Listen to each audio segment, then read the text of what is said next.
James Lee with James Lee's Bees here. Checking the last two survivor colonies, at least the last two that were alive when I checked them.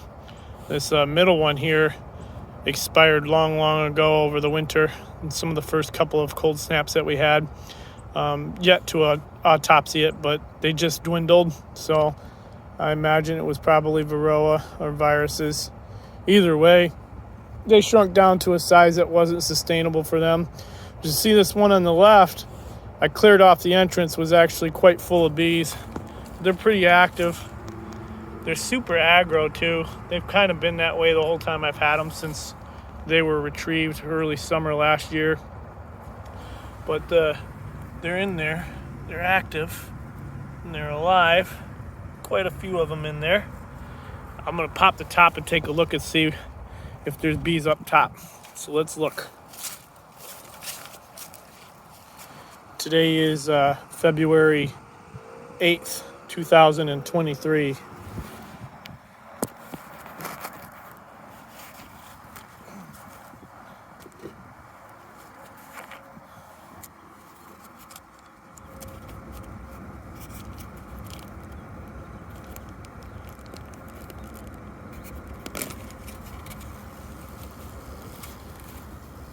One, two, three, 4 frames of bees up top there, and 3 or 4 empty combs.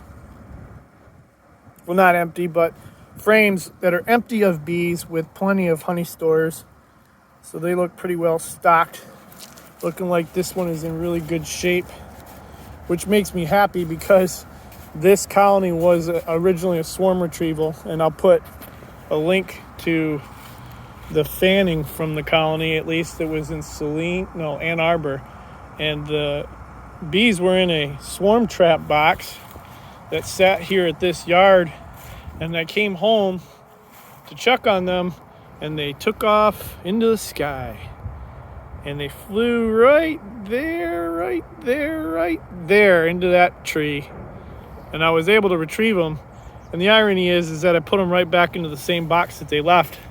But the box was a swarm trap that got too hot, and they were not appreciative of the temperatures in that box. So as soon as I moved the disc off the queen excluder setting, they took off like you know what.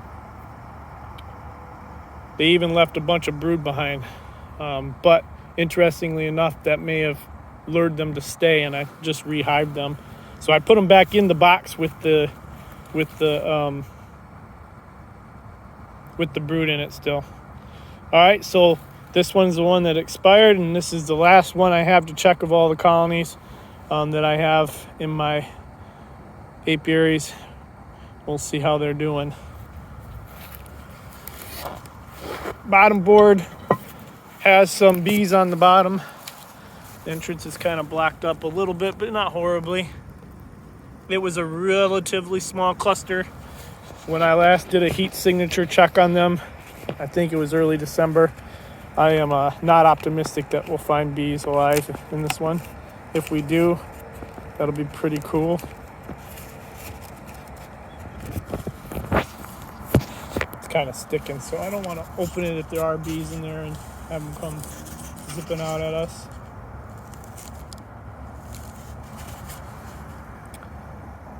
We definitely got plenty of stores in here.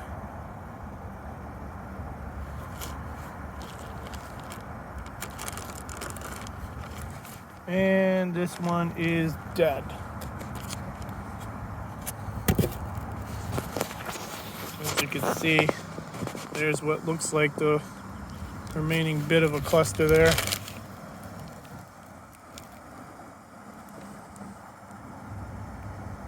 No activity.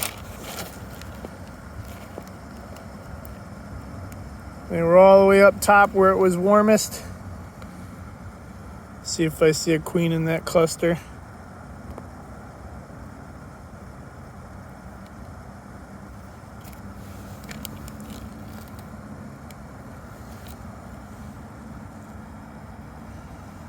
I can't remember if this one was marked or not.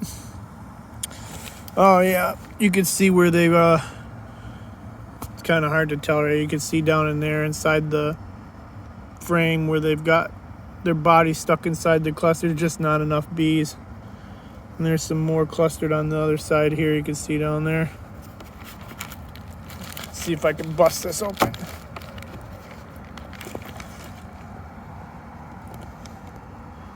Yeah, looks like they had brood going. And they probably starved out. Not enough bees. Oh, there's the queen. There she is. Yep. There's the queen.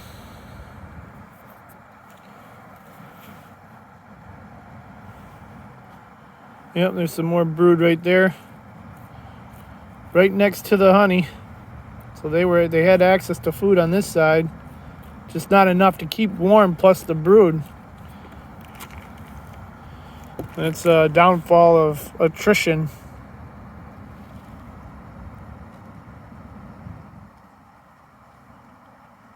And you can see the wax cappings from the honey down in the cells. There's some more brood here. You can see they were brooding up. Didn't have quite enough bees to make the cut. All right, well, 1 out of 3 in this yard is what it is.